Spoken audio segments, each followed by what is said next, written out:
Well, when I was a little boy sitting on my mama's knee. Hello, welcome to Going Deeper. My name is Marcie Sclove, and we are about to begin part 2 of my interview with Penny Gill. Penny is a newly retired Mary Lyon professor at Mount Holyoke College for 46 years in political science, and also a dean at the college, mentoring many, many young women for all those years. It's inspiring. About, 6, 7 years ago, Penny started receiving teachings from a Tibetan master named Manjushri. And she wrote a book with Manjushri called What in the World is Going On? And we are talking about that topic, what in the world is going on? It's such a great title. I mean, it's so easy to just put into every sentence. Okay, so we had stopped at a place, and I think we're just going to start afresh. Okay. And we're talking about fear. We're talking about the antidote to fear, interdependence, interrelatedness. So let's bring that whole conversation to the local level of our area. Sounds like a good idea, because that is where we are. Right, exactly.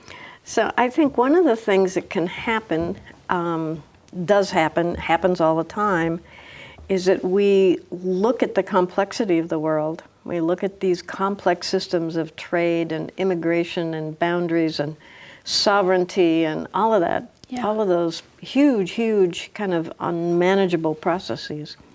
And we feel completely powerless. We feel disenfranchised, for sure, and we feel powerless. A lot of Americans, a lot of American citizens doubt that there's anything democratic in the United States because of that sense of powerlessness. And it's a real experience. It's not to be just brushed aside. Yeah. And so it seems very important, if one begins to follow Manjushri's argument, that we think about, well, where can we build a sense of efficacy? How can we build relationships that support us individually and communally, but allow us to do something, right, and allow us to begin to heal this isolation and powerlessness. And when I was a student many, many years ago, we said endlessly to each other, think globally, act locally. Right. Well, that's the name of the game. That is just one of the wisest slogans ever. And we need to reintroduce that bumper sticker, because we all need it back again. So the problems that we're facing are global. The solution to those problems at least have to be created and discovered and imagined within community. And you aren't in community with 330 million fellow citizens. That's mass manipulation. That's bureaucratization. That's Hannah Arendt on the origins of totalitarianism, if you want to look at an old argument that is totally relevant today. Wow.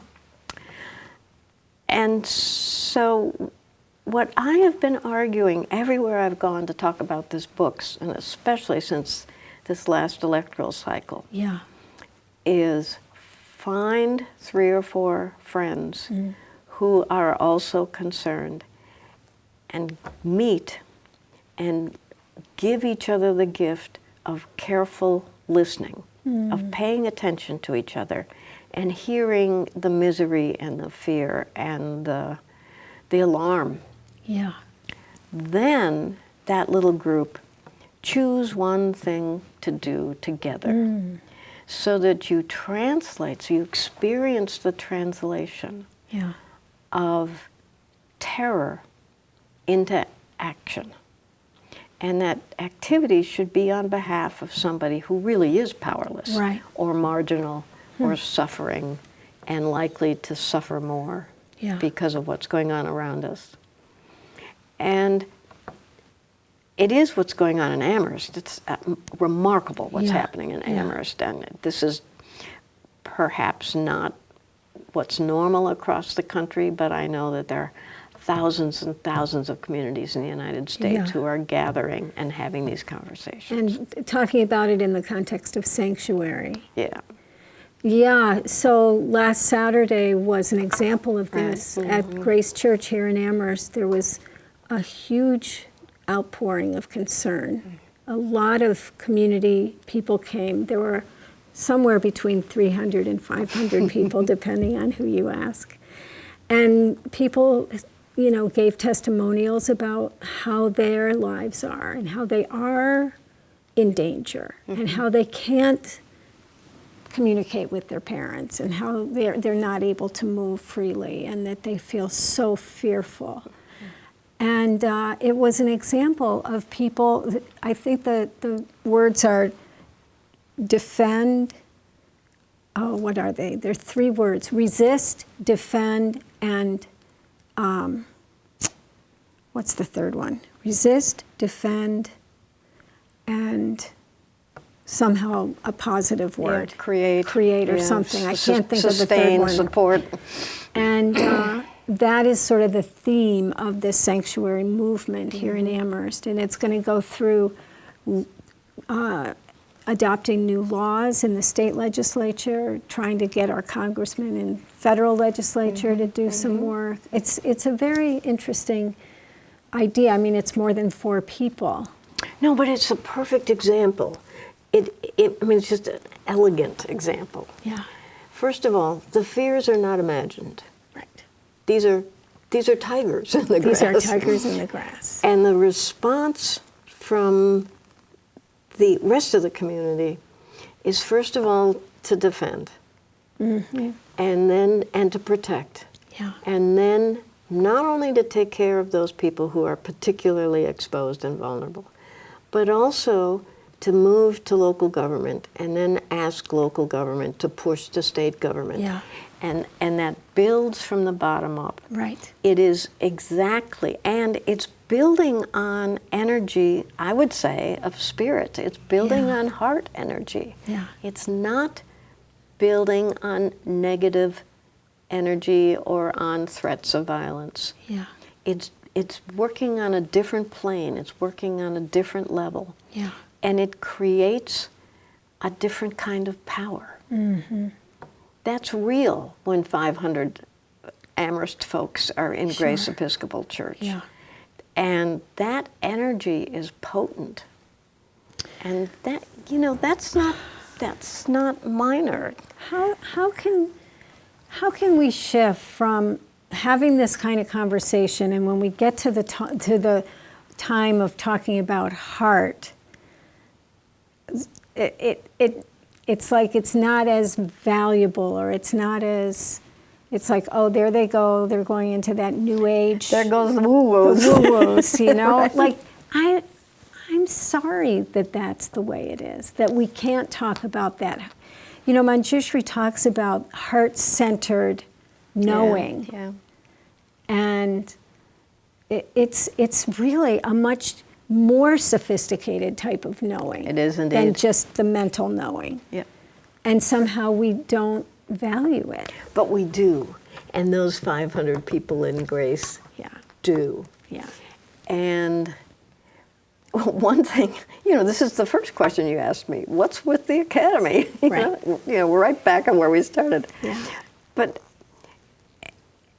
if we keep giving that point of view priority, we will continue to feel disenfranchised and silenced. Right. I've taken to something really much weirder, and I listen to that public voice, and I think that person is starving for kindness. That person has painted him or herself into a corner, and doesn't know how to connect and relate, and so has to rely on that very other understanding of power. And I don't do this out loud because it doesn't make sense to other people, but I think of power as, and then I use potency for what was going on at Grace Episcopal Church. Yeah. Because that's about fruition, that's about fertility, that's about creativity. And we probably shouldn't even open up this topic, but I'm going to just throw out a freebie here. I'll pay you. I'm really having fun. Is one way to name all this stuff is this power fascination is masculine, not male, but masculine thinking. And this nurturing, kindness, relating, building together, that's feminine. And if the world as we know it goes down in flames, it is because we disposed of the feminine. Right. That's and no it's question a about that. whole nother huge topic. Right. And it's a subject one can't talk about in public either. Right. Right. But we need to resuscitate that baby. We need to figure out ways that we can introduce that understanding without getting super sexist and essentialist and all that rubbish. And be very careful not to identify it with men and women, because it has nothing to do, virtually nothing to do with that. But those feminine values, the values of kin, the values of growing vegetables, the values of peace and conflict resolution. If we're going to save our skins, and I'm talking now about the whole planet, if we're going to save our skins, we have got to embrace those values. And every indigenous culture that I know of in the world, and I don't know about tons, but I know some pretty well, this is what they have to bring us. And we should be going on our hands and knees saying, teach us how to put the warrior and the nurturing piece together. Because they know how to do that, how to take care of the earth and how to take care of the tribe. Wow. Woo, anyway, thank you for letting me say all of that. And of course, what comes to mind is the yoga pose, the warrior. And also the local sustainability movement. Growing and food. And sharing in a CSA kind of community. And sustainable local energy. The warrior pose doesn't work unless your feet are really grounded. Right. It's a very powerful pose. Every part of your body is stretched and energy going out and in, and you're right, and down. It's that grounded down. So let's change the topic and talk about violence. That's a big change. During the break, we were both reflecting on 9/11 and sort of pinpointing that as maybe a beginning of this series. It's not the first time in our history, but this series of that kind of power manipulation through fear. I mean, I remember after 9/11 being in an airport and having to take off all these things. And it's before I was used to it. And it was clear to me that it was an exercise in making me feel scared. And I grant there's some legitimacy that there might be a bomb in somebody's shoe and that, that was slightly possible. But the level of anxiety that was in that part of the room, it was really to send money to the federal Homeland Security, to really get us all in a tizzy so that we don't question what they're doing.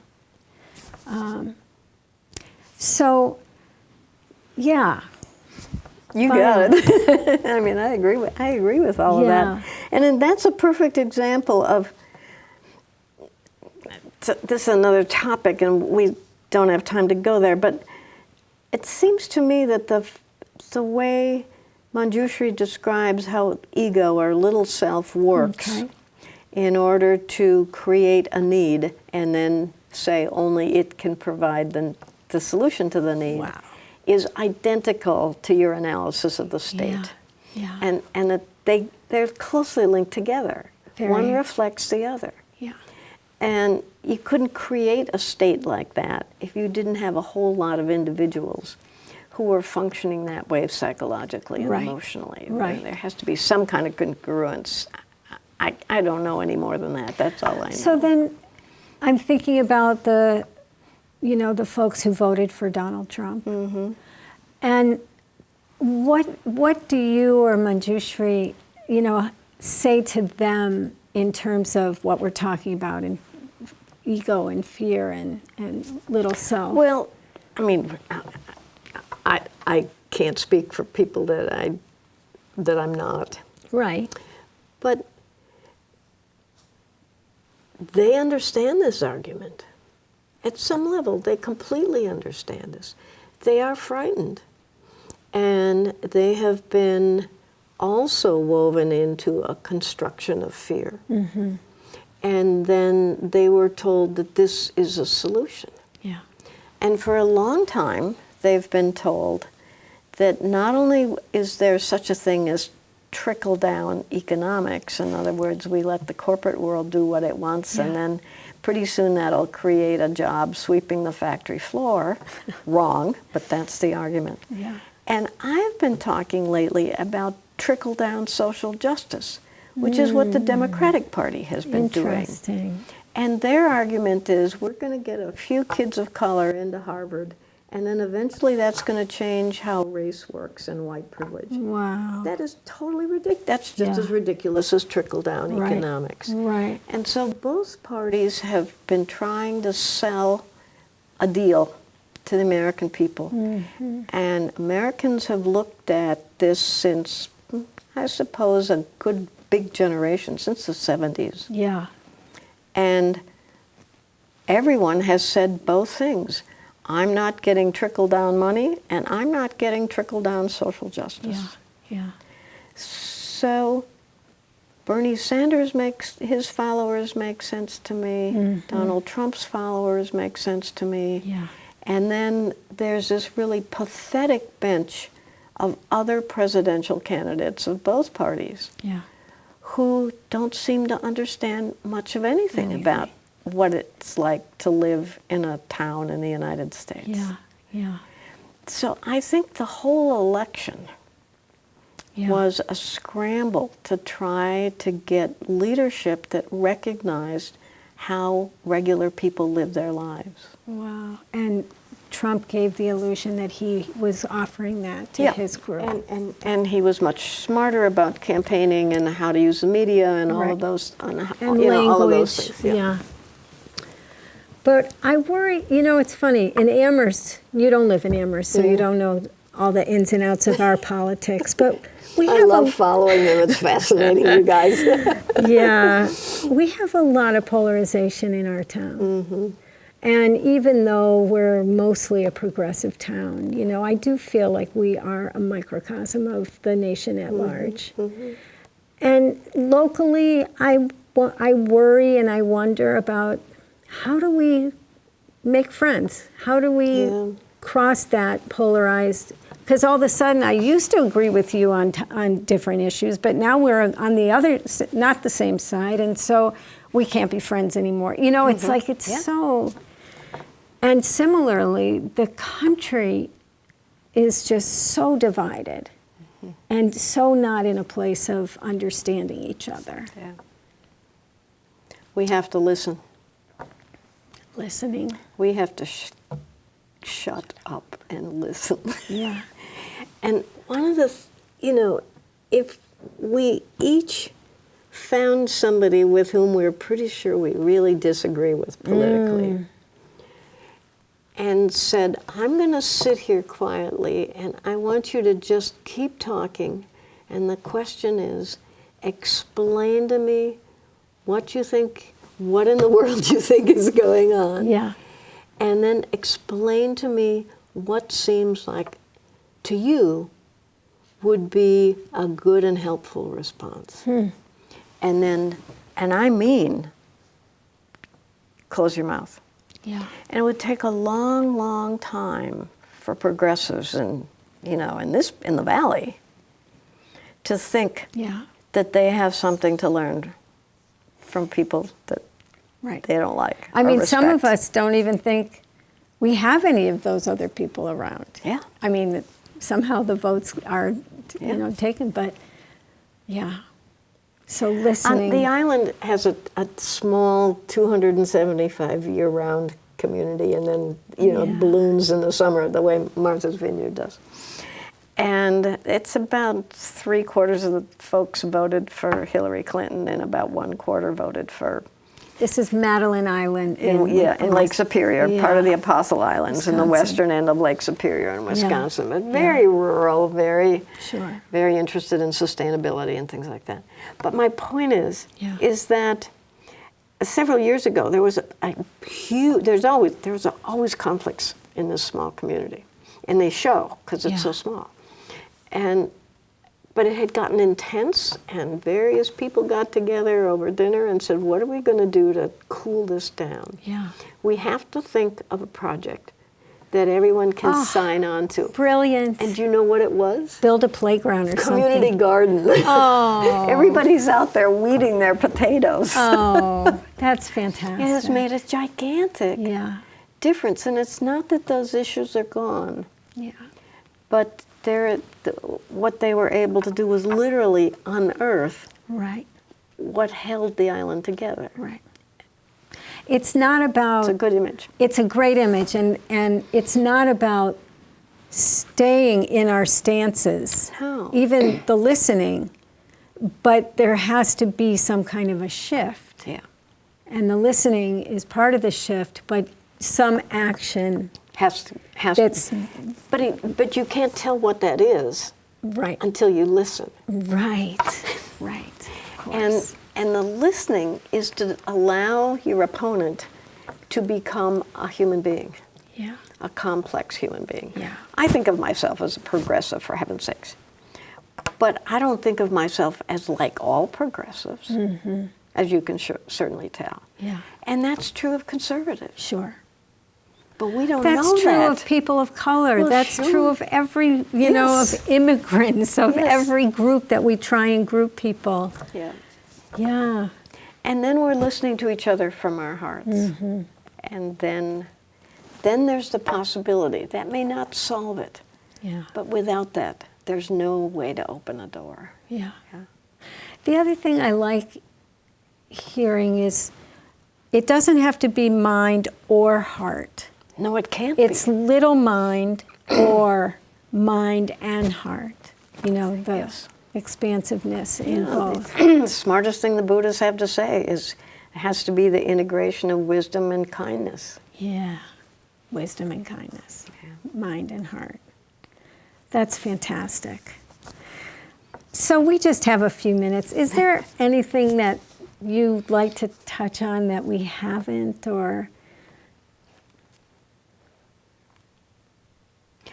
I have wonderfully perceptive, very progressive, even radical friends here in the Valley. Yeah. Who are appalled by my hopefulness. Yeah. And I think the great gift of this kind of work is that the reframing is so radical and the arc of change is so huge. Yeah. And that stepping back a bit and not escalating the violent rhetoric and the angry rhetoric. I'm even a little uncomfortable with the word resist, because I think there are different kinds of resistance. Sure. But all of us who care about the outcome of this particular political moment must be scrupulous not to escalate the unhappiness. Yeah. On the personal level? On every level. They're going to do it in the Congress, so that's where it stays. Wow. But the rest of us have to be it's Lent. We have to fast our desire to speak vengefully. Wow. I'm going to try and take that to heart. To heart. Right. Because we're all guilty of that. We all are. Yeah. Penny, I think this is just wonderful. I've had a wonderful time. Thank you so much. Oh, and thank you, Marcie. That's been a total delight. Yeah. And you're wonderful to talk with. I'll also shout out big thanks to Amherst Media and to the interns and the staff, all the people who make these shows possible. And I'll see you next time on Going Deeper.